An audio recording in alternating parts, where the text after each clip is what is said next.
그레이스의 뉴욕주하원 의원이 주상원 입성을 위한 첫 관문을 통과하면서 역사상 첫 한인 주상원 의원 탄생을 눈앞에 두게 됐습니다. 23일 실시된 뉴욕 예비선거에서 조란 맘다니 뉴욕시장이 전폭적으로 지원한 진보 사회주의 성향 후보들이 당내 기득권층을 줄줄이 꺾는 대이변을 연출하면서 확실한 킹메이커로 자리매김했습니다.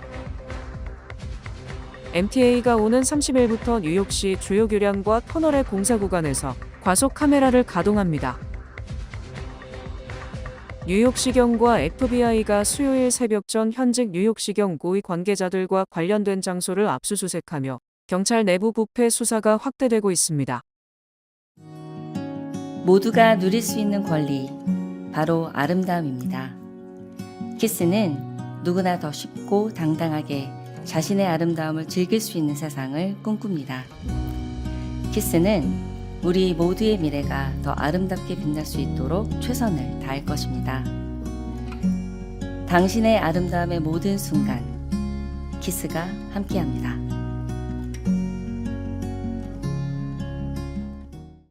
비즈니스도 이제 스마트하게, 더 빠르고 더 편리해진 한미디지털 뱅킹, 한미은행 제공입니다. 그레이스의 뉴욕주하원 의원이 주상원 입성을 위한 첫 관문을 통과하면서 역사상 첫 한인 주상원 의원 탄생을 눈앞에 두게 됐습니다.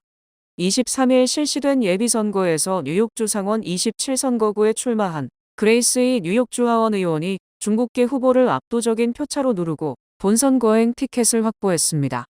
이 의원은 이날 득표율 62%를 획득해 37%를 획득한 경쟁 후보를 큰 표차로 누르고 승리를 일찌감치 확정했습니다. 주상원 27선거구는 트라이베카, 그리니치 빌리지, 이스트 빌리지, 리틀 이태리, 차이나타운, 소호, 파이낸셜 디스트릭 등 14가 남단 로어 맨해튼 전체를 포함하는 지역입니다. 한편 뉴욕 최초의 한인 연방의원의 꿈은 끝내 좌절됐습니다. 연방하원 6선거구에 출마한 척박 후보는 이날 현역 중진 그레이스 맹 의원과 정면 대결했으나 예비선거 문턱을 넘기지 못했습니다. 박 후보는 이날 득표율 42.9%를 획득해 56.8%를 획득한 그레이스 맹 의원에 패배했습니다. 연방하원 7선거구에 출마한 줄리원 의원도 득표율 6.3%에 그쳐 선거에서 낙선했습니다. 23일 실시된 뉴욕 예비선거에서 조란 맘다니 뉴욕시장이 전폭적으로 지원한 진보 사회주의 성향 후보들이 당내 기득권층을 줄줄이 꺾는 대이변을 연출하면서 맘다니 시장이 확실한 킹메이커로 자리매김했습니다. 맘다니 시장이 영입하고 지지한 브래드 랜더, 클레어 발데즈, 다리알리자 아빌라 등 연방하원 후보 3명이 모두 당선됐습니다. 맘다니 시장의 측근인 브래드 랜더는 리바이스의 상속인이자 친이스라엘 로비단체인 미국이스라엘 공공정책위원회와 긴밀한 관계를 맺고 있던 데니얼 골드먼 하원 의원을 압도적인 표차로 꺾었습니다. 마찬가지로 맘다니 시장의 영입으로 출마한 클레어 발데즈 주하원 의원도 브루클린 보로장인 안토니오 레이노소와 한인 줄리원 뉴욕시 의원을 꺾었습니다. 그는 은퇴를 앞둔 인기 있는 여성 하원 의원 니디아 벨라스퀘즈, 진보 성향의 노동자 가족당, 시의 모든 주요 노동조합의 지지를 받는 유력 후보였습니다. 정치 신인이자 민주사회주의자인 다리알리자 아빌라가 의회 히스패닉 코커스의 의장인 아드리아노 에스파이앗 의원에 승리한 건 역시 놀라움을 자아냈습니다. 이번 선거 결과로 연방의회 내 민주사회주의 성향 의원 수는 기존 2명에서 4명으로 2배로 늘어나게 됐습니다. 특히 당선된 후보들이 모두 이스라엘에 대한 미국의 군사 지원 중단과 진보적 경제 정책을 전면에 내세웠다는 점에서 뉴욕을 넘어 전국 민주당 전체의 권력 지형과 당 정체성에 상당한 충격을 줄 것으로 보입니다. MTA가 오는 30일부터 뉴욕시 주요 교량과 터널의 공사 구간에서 과속 카메라를 가동합니다. 대상은 브롱스 화이트스톤 브릿지, 크로스베이 베테랑스 메모리얼 브릿지, 헨리 허드슨 브릿지, 휴 캐리 터널, 마린 파크웨이 길 하지스 메모리얼 브릿지, 퀸즈 미드타운 터널, 로버트 F 케네디 브릿지, 스록스넥 브릿지, 베라자노네로스 브릿지 등입니다. MTA는 공사 현장에서 일하는 작업자와 운전자의 안전을 높이기 위한 조치라고 설명했습니다. 단속은 제한속도보다 시속 10마일 이상 빠르게 달리는 차량을 대상으로 이뤄집니다. 초기 단계에서는 위반 차량 소유주에게 경고장이 발송되고 이후 벌금 부과가 시작되면 첫 위반 $50, 18개월 안에 두 번째 위반 $75, 세 번째부터는 건당 $100가 부과됩니다. MTA는 단속 구간에 안내 표지판을 설치하고 레이더와 카메라 장비를 갖춘 차량을 배치할 예정입니다. 해당 위반은 운전 기록에 남거나 보험사에 통보되는 일반 교통위반으로 처리되지는 않습니다. 뉴욕시경과 FBI가 수요일 새벽 전 현직 뉴욕시경 고위 관계자들과 관련된 장소를 압수수색하며 경찰 내부 부패 수사가 확대되고 있습니다. 제시카 티시 뉴욕시경 국장은 이번 압수수색이 형사수사의 일환이며 수사는 전 현직 경찰관들의 행위와 관련돼 있다고 밝혔습니다. 수사 대상자 명단은 공식적으로 공개되지 않았지만 복수의 현지 언론은 맨해튼 사우스 소속 제임스 메카시 부국장과 제임스 리 경위 전 뉴욕시경 대변인 타릭 셰퍼드가 수사선상에 오른 것으로 보도했습니다. 뉴욕시경은 메카시 부국장과 리 경위가 직무 제한 조치를 받았고 메카시 부국장은 전보됐다고 확인했습니다. 이번 수사는 한때 뉴욕시경 최고위직을 지낸 제프리 메드리 전 고위간부 관련 의혹과 연결된 것으로 알려졌습니다. 메드리는 2024년 말 부하 직원에게 초과 근무와 특혜를 대가로 성적 행위를 요구했다는 의혹이 제기된 뒤 사임했습니다. AP는 메드리 자택도 수색 대상에 포함됐고 이번 압수수색과 관련해 현재까지 체포 사실은 공개되지 않았다고 보도했습니다. 티시 국장은 뉴욕시경이 청렴성을 지켜야 한다며 기준을 어긴 의혹이 제기될 경우 철저히 조사하겠다고 밝혔습니다. 수사는 뉴욕시경과 FBI, 뉴욕 남부연방검찰이 함께 진행하고 있습니다. 주 뉴욕 대한민국 총영사관이 올 하반기 퀸즈와 뉴저지 현장민원실 운영 일정을 발표했습니다. 퀸즈 현장민원실은 매월 둘째 주 목요일 오전 10시부터 오후 1시까지 플러싱의 퀸즈 한인회 사무실에서 열리며 이용을 위해서는 퀸즈 한인회를 통한 사전 예약이 필요합니다. 뉴저지 현장민원실은 팰리세이즈 팍 뉴저지 한인회관에서 운영되며 7월부터 12월까지 대부분 매월 첫째 주와 셋째 주 목요일 오전 10시부터 오후 1시까지 진행됩니다. 뉴저지 현장민원실도 뉴저지 한인회를 통해 사전 예약해야 합니다. 현장민원실은 맨해튼 총영사관 방문이 어려운 한인들을 위해 퀸즈와 뉴저지에서 운영되는 순회 민원 서비스입니다. 현장에서는 여권 발급 신청, 영상 확인, 가족관계 등록, 국적 병역 관련 업무, 재외국민 등록 등 민원 서류 접수가 가능하지만 당일 처리가 아닌 서류 접수만 이루어집니다. 접수된 서류는 추후 처리된 뒤 우편으로 발송되기 때문에 방문 전 민원별 구비 서류와 수수료, 반송용 우표를 준비해야 합니다. 뉴욕시 공공야외 수영장이 오는 27일부터 일제히 여름 시즌 운영을 시작합니다. 야외 수영장 운영 기간은 9월 초까지로 모든 수영장에서 무료 입장이 가능합니다. 운영 시간은 오전 11시부터 오후 3시까지, 그리고 오후 4시부터 저녁 7시까지입니다. 오후 3시부터 4시까지는 시설 정비와 수질 관리를 위한 휴식 시간입니다. 특히 올해는 무료 자외선 차단제가 비치되고 어린이들을 위한 무료 급식 프로그램도 함께 운영됩니다. 뉴욕시 공원국은 수영장 이용 시 수영복 착용 규정을 준수하고 안전요원의 안내에 따라줄 것을 당부했습니다. 퀸즈 지역에서는 아스토리아 파크 수영장이 가장 큰 규모로 주민들의 사랑을 가장 많이 받고 있습니다. 이 수영장은 길이 330피트 규모로 뉴욕시 최대 공공 수영장으로 알려져 있습니다. 넓은 수영 공간과 어린이를 위한 안전 구역이 마련돼 있어 가족 단위 이용객들에게 인기가 높습니다. 이외에도 퀸즈에서는 이스트 엘머스트의 피셔풀, 베이사이드의 포트 토튼 풀 등 다수의 수영장을 운영 중에 있습니다. 트럼프 행정부가 시민권 신청 수수료를 대폭 올리는 방안을 추진하면서 시민권 취득을 준비하는 한인 영주권자들의 부담이 커질 전망입니다. 연방국토안보부와 이민서비스국이 연방관보에 공개한 규정 개정안에 따르면 시민권 신청서 N-400 수수료는 종이 신청 기준 $760에서 $1330로 오르고 온라인 신청도 $710에서 $1280로 인상됩니다. 시민권 신청이 거부된 뒤 재심사를 요청할 때 내는 N-336 수수료도 $830에서 $1475로 오릅니다. 이번 개정안에는 현역과 전역 군인을 제외한 대부분의 수수료 면제 규정을 삭제하는 내용도 포함돼 있어 저소득층 영주권자들의 시민권 신청 장벽이 더 높아질 수 있다는 우려가 나오고 있습니다. 연방정부가 미 전역에서 총 455명을 재판에 넘긴 역대 최대 규모의 보건의료 사기 단속을 단행한 가운데 수천만 달러 규모의 호스피스 사기 행각을 벌인 한인 브로커 2명을 포함한 사기 조직원들을 대거 기소했습니다. 연방법무부는 지난 23일 보도자료를 통해 LA와 오렌지 카운티, 인랜드 파이어 등의 남가주 전역에서 메디케어 사기, 불법 처방, 신원 도용의 혐의로 총 10명을 기소했으며 이들 가운데 5명은 이미 체포됐습니다. 이들 중 약 2,700만 달러 규모의 호스피스 사기 사건을 통해 메디케어를 불법으로 수령한 사기 조직에서 환자 모집 브로커로 활동했던 토렌스에 거주하는 57세 지니 최 씨와 코로나에 거주하는 66세 아브라함 신 씨로 밝혀진 한인 2명이 포함됐습니다.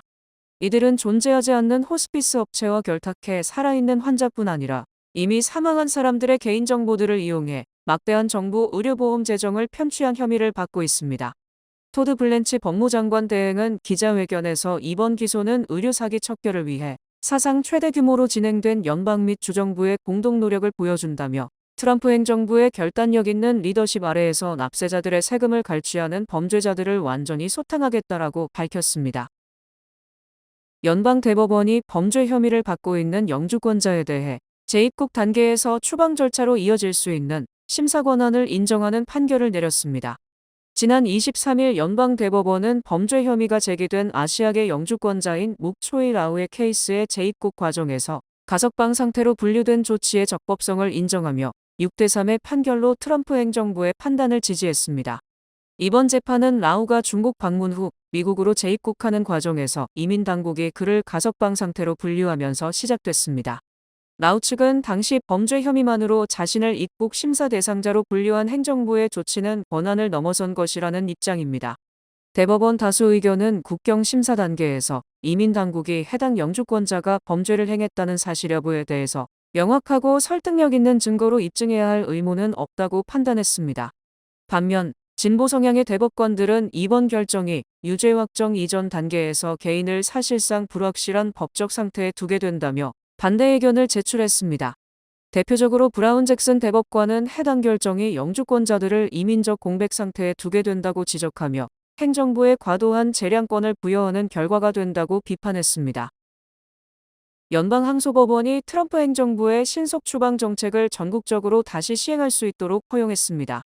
이에 따라 국경 인근에서 제한적으로 적용되던 즉각 추방 절차가 미 전역으로 확대될 예정입니다. 연방항소법원 워싱턴 DC 수뇌판사 패널들은 지난 23일에 2대1의 판결로 트럼프 행정부의 손을 들어주며 신속 추방 제도를 법이 허용하는 범위 내에서 확대하는 것은 이민자의 권리를 침해하지 않는다고 판단했습니다. 이번 판결은 대규모 추방 정책의 핵심 수단을 되살렸다는 평가를 받고 있습니다. 앞서 하급심은 지난해 8월 해당 제도가 전국적으로 확대되어 법정 재판 없이 추방하려는 시도가 적법 절차를 침해할 가능성이 높다고 여겨 제동을 걸었습니다. 신속 추방 제도는 원래 남부 국경 인근에서 체포된 불법 입국자를 대상으로 이민 법원 심리 없이 빠르게 추방할 수 있도록 하는 절차입니다. 대상은 일반적으로 미국 내 체류 기간이 2년 미만의 경우에만 해당됐습니다. 하지만 트럼프 행정부는 2025년 1월부터 이민 세관 단속국의 권한을 확대 부여하며 현장에서 2년 이상의 체류 기록을 즉시 입증하지 못할 경우 신속 추방 대상으로 분류하는 방식을 이용했습니다. 이민단체들은 해당 정책이 사실상 광범위한 추방을 가능하게 하며 미국 내에서 오랜 기간 거주해 지역사회에 뿌리를 내린 이민자들까지 위험에 몰고 있다는 입장입니다. 지난해 텍사스에 위치한 아이스의 불법 체류자 구금시설 습격을 주도한 한인 벤자민 한일 송 씨에게 징역 100년이 선고됐습니다. 텍사스 연방지법은 지난 23일에 불법 총기 사용 및 살인미수 혐의로 기소된 안티파 수장 송 씨에게 이와 같은 선고를 내렸습니다. 당시 시설을 함께 공격한 혐의로 기소된 조직원 7명에게는 30에서 70년의 징역이 선고됐습니다. 송 씨의 일당은 지난해 7월 4일 늦은 밤 텍사스 알바라도에 위치한 아이스 구금시설을 공격했습니다. 이들은 소총과 군용 구급상자도 휴대했으며 출동한 경찰관의 목에 총상을 입혔습니다. 현장에서 달아났던 송 씨는 지난해 7월 15일에 체포됐으며 재판 과정에서 그가 직접 총을 확보해 조직원들에게 나눠주고 자신이 운영하는 사격장에서 조직원을 모집한 것으로 밝혀졌습니다. 트럼프 대통령은 지난해 9월 안티파를 테러 조직으로 규정하는 행정명령에 서명하면서 안티파는 정부와 법치 시스템 전복을 노리는 무정부주의 집단이라고 정의했습니다. 이 행정명령을 기반으로 연방기관들은 안티파와 관련된 활동들을 국내 테러 행위로 간주해 수사하고 있으며 송 씨와 그의 일당들에게 무거운 형량이 선고됐습니다. 안방극장에 신선한 활력을 불어넣고 있는 예능과 새롭게 출격을 앞둔 예능이 시청자들의 눈길을 사로잡고 있습니다. 24일 오후 6시 첫 방송을 시작한 산골 총각 영웅은 국민 가수 임영웅이 출연해 복잡한 도시를 벗어난 대자연 속 자급자족 라이프를 선보였으며 그간 보지 못한 진솔하고 인간적인 매력으로 깊은 힐링을 선사하며 뜨거운 반응을 얻고 있습니다. 이어 일요일 오후 4시 자식 방생 프로젝트 합숙 맞선2는 자식을 떠나보내는 부모들의 리얼한 심정과 청춘 남녀들의 밀도 높은 합숙 로맨스를 그리며 시청자들의 몰입감을 극대화할 것으로 기대를 모읍니다. 각각의 차별화된 매력으로 무장한 채 조중과 주말 안방극장을 책임질 두 편의 예능 라인업에 시청자분들의 많은 관심과 많은 시청 바랍니다. 벤쿠버호프 주택융자 사전 승인으로 내 집 마련의 꿈을 이루세요. 벤쿠버호프의 경쟁력 있는 주택융자는 다양한 맞춤형 사전 승인 프로그램을 제공합니다. 지금 벤쿠버호프 모기지 전문가와 상담하세요. 이 프로그램은 벤쿠버호프 제공입니다. 주요 단신 전해드립니다. 인공지능 경쟁 격화로 빅테크 기업들의 인력 구조 조정이 한창인 가운데 오라클이 지난 1년간 2만 1,000명을 감원한 데 이어 인공지능 기술 도입으로 추가 감원까지 예고했습니다. 유엔 안보리가 최근 잇따르는 평화유지군 대상 공격 행위에 대해 가해자 처벌과 책임 규명을 강화하는 결의안을 채택했습니다. 교도통신에 따르면 일본 최고재판소가 고액 헌금 논란을 빚은 옛통일교의 해산 명령 판결을 그대로 유지하면서 최종 해산이 확정됐습니다. 세계 스마트 안경 시장 1위 업체인 메타가 처음으로 자체 브랜드를 적용한 보급형 인공지능 스마트 안경을 선보였습니다. 애플이 차세대 아이폰 기본 모델의 램 사양을 기존보다 높이는 방안을 검토 중인 것으로 알려졌습니다. 유럽의 기록적인 폭염으로 프랑스 루브르 박물관을 비롯한 이탈리아 등 주요 관광 명소들이 단축 운영에 들어갔습니다. 연방법원이 이민 단속 집행 방해 의혹을 이유로 미네소타 주지사 등 주요 정치인들을 수사하려던 트럼프 행정부에 제동을 걸었습니다. 모기지 금융기관 프레디맥이 발표한 주간 조사에 따르면 30년 고정 모기지 평균 금리가 전주의 6.52%에서 6.47%로 떨어지며 한 달 만에 최저치를 기록했습니다. 날씨 전해드립니다. 목요일인 내일은 약간 흐리고 몇 차례 소나기와 뇌우가 내리겠습니다. 낮 최고 기온은 81도, 최저 기온은 68도입니다. 해 뜨는 시간은 5시 26분, 해 지는 시간은 8시 31분입니다. 이상으로 주간 날씨와 세계 날씨 전해드립니다.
이상으로 6월 24일 수요일 TKC 뉴스데스크 여기서 마치겠습니다.